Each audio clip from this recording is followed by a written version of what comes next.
Hello, I'm Robert Emmett Hernan. I'm head of BlueStack Productions, Inc., the publisher of Irish Environment, an online resource for environmental matters on the island of Ireland. We're here today for another in our series of conversation on environmental matters, and I'm very pleased, I'm very proud to present Mary Robinson here today. We welcome Mary. Thank you.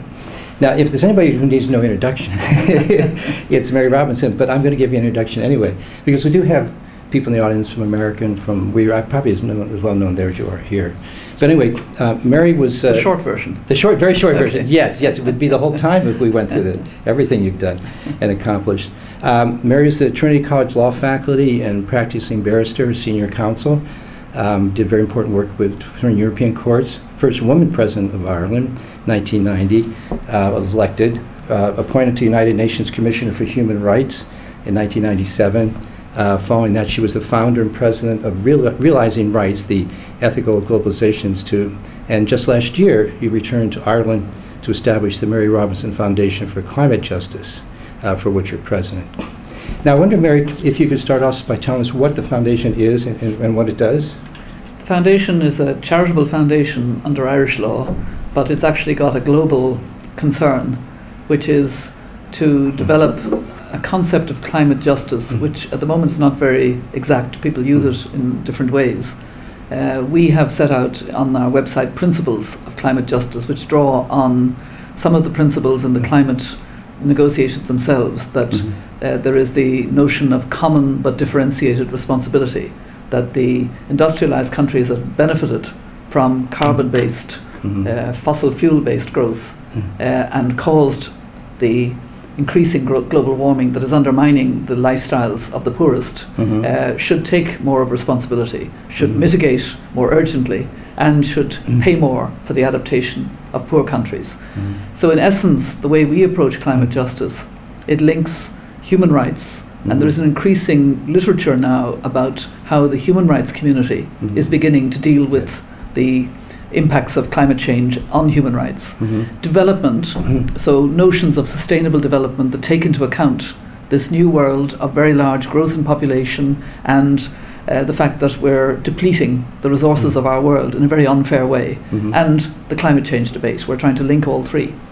It's interesting, even in the United States, communities of faith are now becoming engaged in a much more significant way. And I very much welcome that, because I think we need different voices. Climate change is much too important to be left to environmentalists and scientists, although they have an important role. They've tended to look at the tipping points, the scientific indicators. Human rights brings a more human-centered and individual pain and loss that has to be accommodated, what we would call violations of economic and social rights. It's quite difficult because the causation is difficult, because we don't know just how much the changes that we're seeing in a very negative sense in the poorest countries, changes in the seasons, that it's no longer possible in a number of countries to mark seasons the way they used to, with the rainy season or the dry season, or there are very real negative changes, long periods of drought, then flash flooding, then more drought.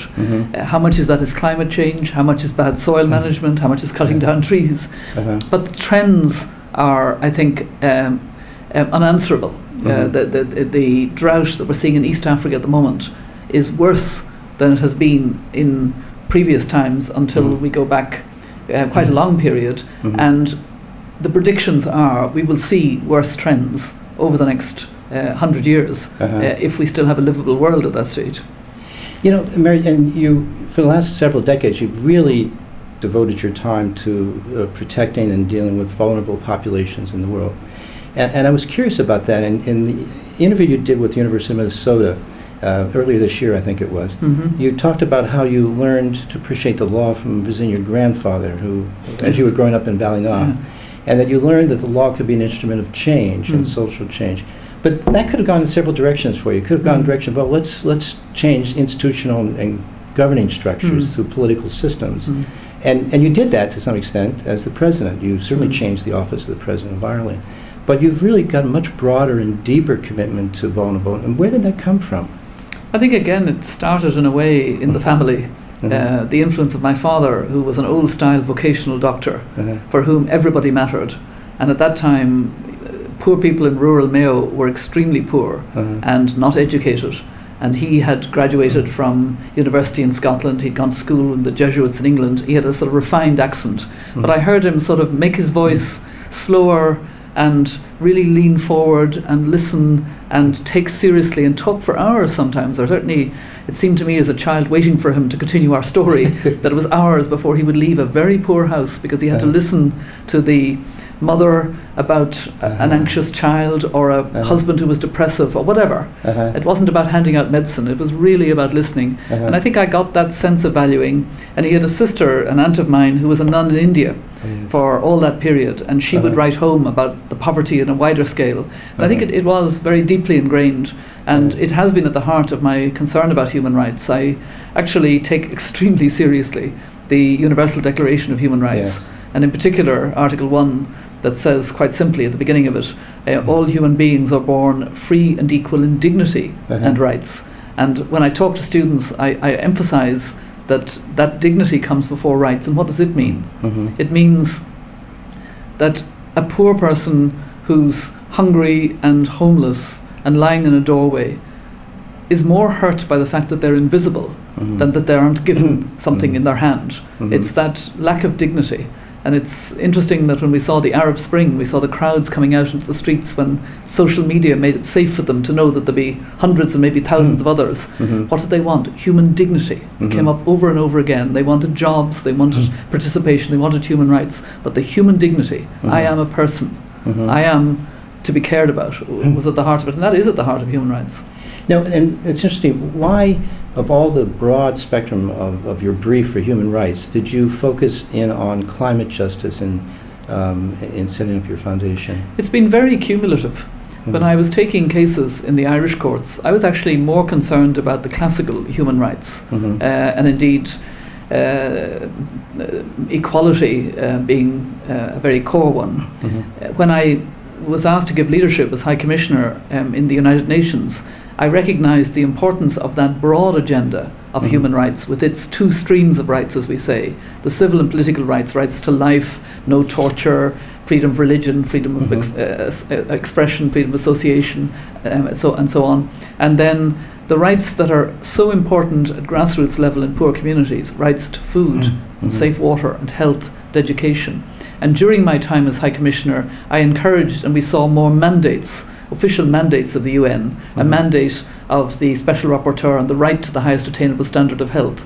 There are now rapporteurs on water, rapporteurs on development and absolute poverty and so on. And these match the traditional rapporteurs tackling torture, extrajudicial killings, freedom of religion and so on. I'm coming in a rather long-winded way to why climate.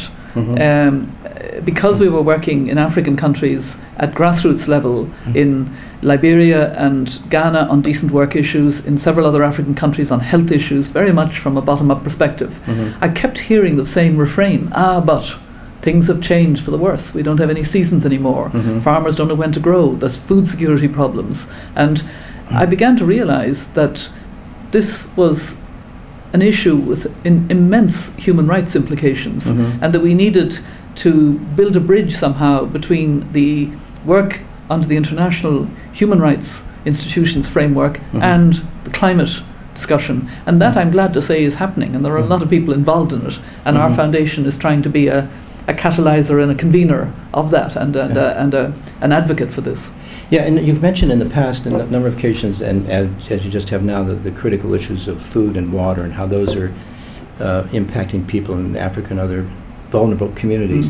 What is the foundation doing specifically to address those kinds of issues with food and water? We are certainly looking at food security, which would be food and water together. We're looking at how to find a way of connecting more the work on the Millennium Development Goals, sustainable development, the new thinking about Rio +20, and the agenda of climate, which is undermining those issues. And the climate framework doesn't lend itself to thinking about individuals and redress by individuals, though now it is providing an adaptation fund and a green climate fund that will be in collective terms dealing with those issues.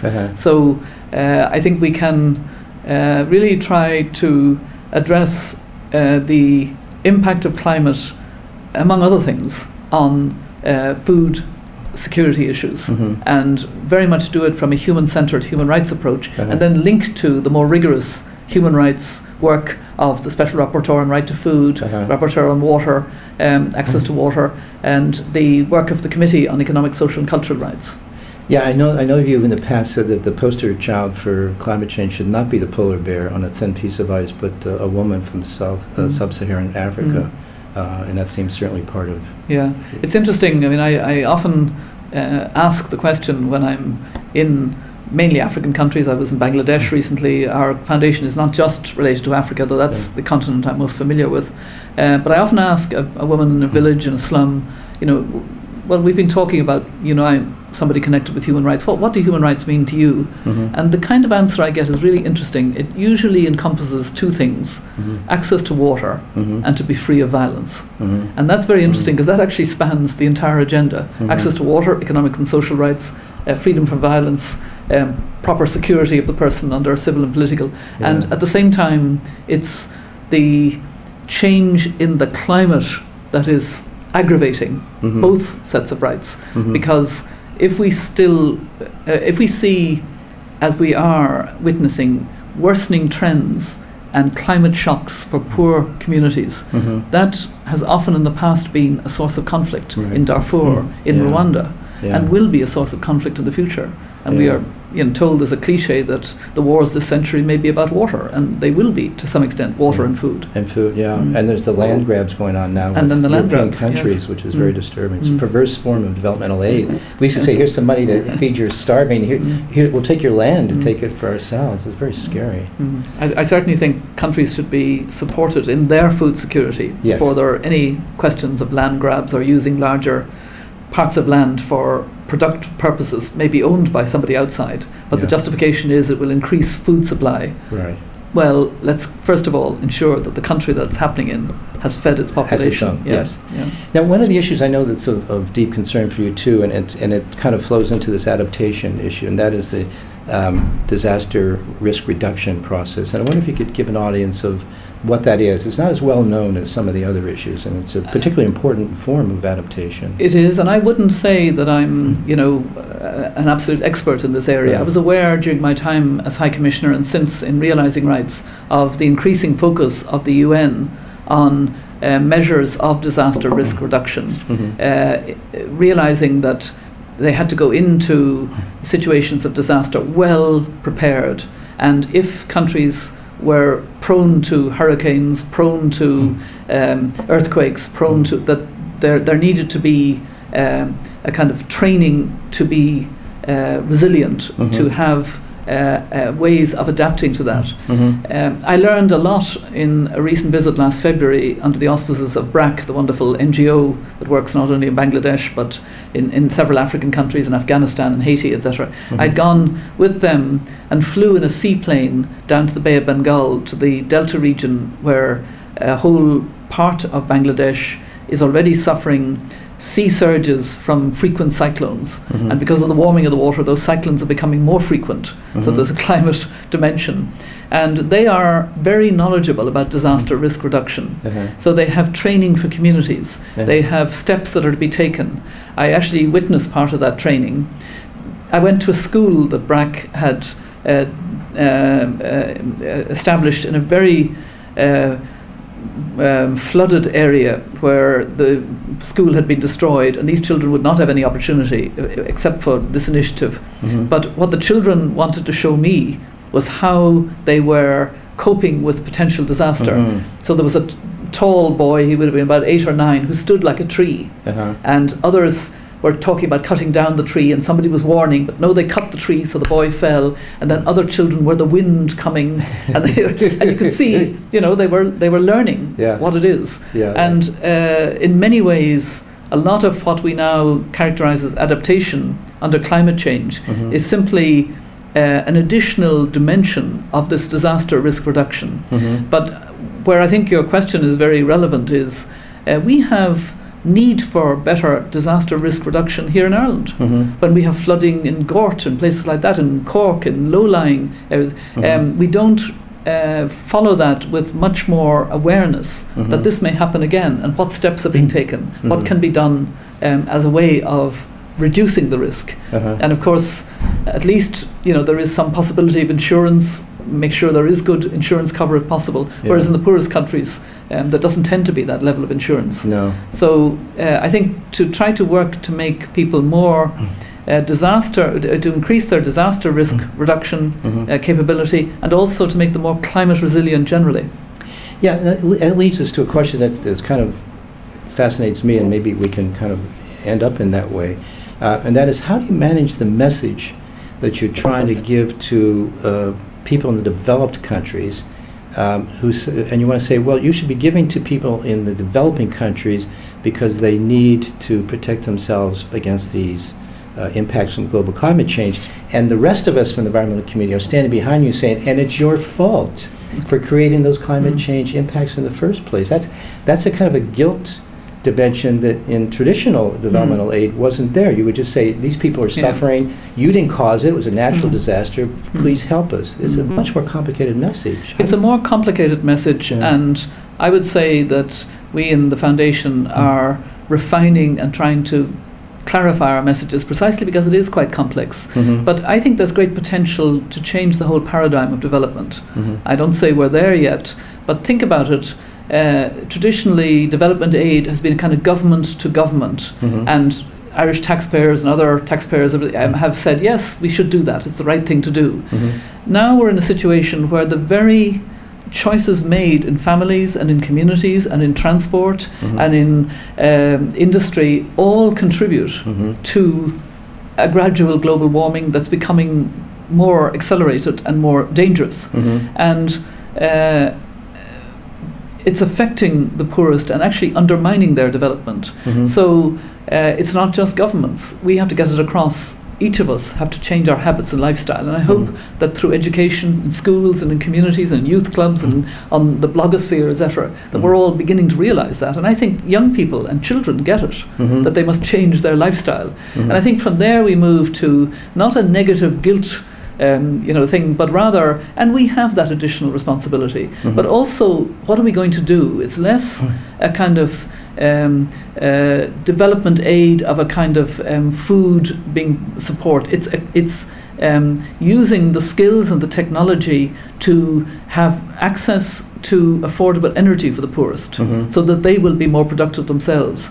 It's access to adaptation techniques, so that they will take responsibility, and it's holding poor countries to their responsibility. They have a less responsibility, but they have a responsibility, and it crosses over to the human rights responsibility to progressively realize rights to food and health and education right across the board. So you can link both systems. But you're quite right, the messaging is complex, and it's one of the challenges that we're facing. And of course we're also bringing a very strong gender dimension, thinking of the differential impacts on women and men. Because if you're talking poor households, women do different jobs. Women go for the firewood, women have to go for the water, women spend long hours, and if there's less money, the burden of feeding the family falls more on the woman. So that has to be factored in much more than has happened up to date. Yes, and your passion hasn't lessened, and we're delighted for that. And we appreciate you talking with us today, Mary. Thank you. Not at all. Thanks very much.